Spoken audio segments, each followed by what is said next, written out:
कंत्राटी वीज कर्मचाऱ्यांनी घोषणा केली की आम्ही आंदोलन स्थगित केलेलं आहे. नेमकी काय चर्चा झाली, काय सांगणार? कंत्राटी जे कर्मचारी आहेत त्यांचे काही मूलभूत प्रश्न होते, त्याच्यावर आमची चर्चा झालेली आहे.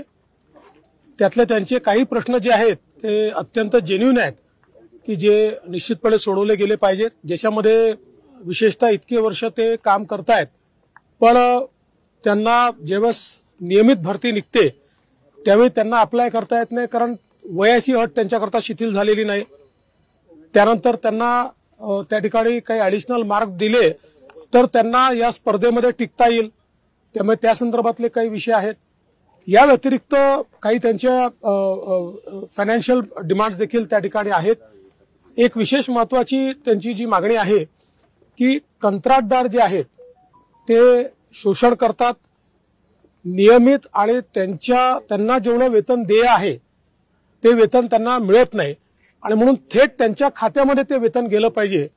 तर ही मागणी जी आहे ती मला असं वाटतं योग्य आहे. आम्ही त्याचं एक मेकॅनिझम आता तयार करण्याचा प्रयत्न करू की ज्यातनं थेट त्यांच्या खात्यात त्यांचं वेतन हे गेलं पाहिजे. काही ठिकाणी खात्यात वेतन गेल्यानंतर कंत्राटदार ते वेतन विड्रॉ करून घेतोय, तर त्याही अशा प्रकरणांची चौकशी करण्याचे आदेश मी देणार आहे. कारण अशा प्रकारे जर अशी पिळवणूक किंवा फसवणूक होणार असेल तर ते देखील योग्य नाही आहे. त्यामुळे त्यालाही कशा प्रकारे प्रतिबंधात्मक उपाय करता येतील हा देखील आपला प्रश्न त्या ठिकाणी आहे.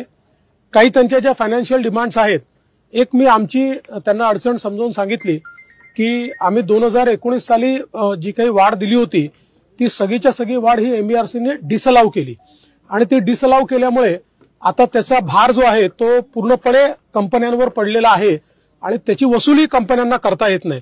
त्यामुळे आता या संदर्भात कुठलेही निर्णय घेताना ते विचारपूर्वक घ्यावे लागतील, एमईआरसीच्या फ्रेमवर्कमध्ये घ्यावे लागतील आणि म्हणून लवकरच तिन्ही जे आमचे कंपन्या आहेत त्यांच्या एमडी सोबत एक बैठक, ही जी काही संयुक्त कृती समिती आहे त्या समितीची आम्ही त्या ठिकाणी करणार आहोत आणि त्या बैठकीमध्ये याच्यावर सविस्तर चर्चा हे ते लोक करतील आणि त्यात मग प्रत्येक गोष्टीत काय काय मार्ग आपल्याला काढता येईल तो मार्ग आपण काढणार आहोत. 2 गोष्टी यात मला महत्वाच्या सांगायच्या आहेत.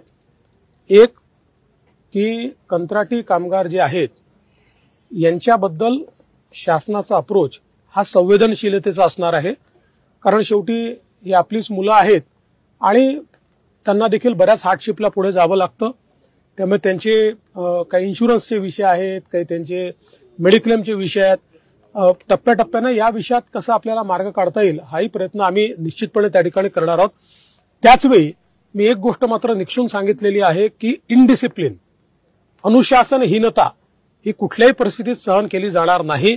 कोणी जर हिंसा करत असेल, मारामाऱ्या करत असेल, अडवणूक करत असेल तर मात्र आम्ही ते काही मान्य करणार नाही. त्यामुळे त्यांनी ज्या काही मागण्या असतील त्या न्यायपूर्ण पद्धतीनं, त्या लोकशाही पद्धतीनं मांडल्या पाहिजेत. जरूर त्याचा सकारात्मक विचार आम्ही करू हे देखील निक्षून सांगितलं. दिल्लीत काल बैठक झाली उशिरापर्यंत, काय तोडगा निघाला, काय चर्चा, फॉर्म्युला मिळाला का? दिल्लीतली बैठक ही सकारात्मक झालेली आहे. एकाच बैठकीत सगळे निर्णय होतील अशी परिस्थिती नाहीये, पण मी हे म्हणू शकतो की 80% आमचं काम हे कालच्या बैठकीत संपलेलं आहे.